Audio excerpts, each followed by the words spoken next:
আলু চাষের কথা ভাবছেন? আলুর ফলন বেশি পেতে চাইলে কোন সার কিভাবে কতটুকু পরিমাণে জমিতে প্রয়োগ করতে হবে, আজকে থাকছে তারই বিস্তারিত। আলু চাষে মধ্যম মানের জমিতে সার প্রয়োগ পদ্ধতি: প্রতি শতক জমিতে 2 থেকে 3 কেজি নর্দান ডিএপ আলুর সার, 1 কেজি নর্দান জৈব সার ও 2 কেজি নর্দান কম্পোস্ট সার প্রয়োগ করতে হবে। বিশেষ দ্রষ্টব্য: আগাম আলুর ক্ষেত্রে আগের উল্লেখিত সারের ডোজ 15 থেকে 20% কম ব্যবহার করলেও চলবে।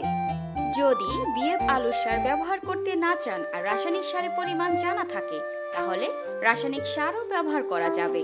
তবে নর্দান জৈব সার ও নর্দান কম্পোস্ট সার আগের উল্লেখিত নিয়মে ব্যবহার করতে হবে।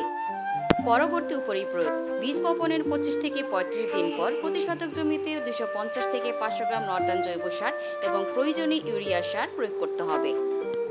নর্দান জৈব সার ও নর্দান কম্পোস্ট সারের সাথে মিশিয়ে ব্যবহার করলে রাসায়নিক সারের কার্যকারিতা বেড়ে যাবে।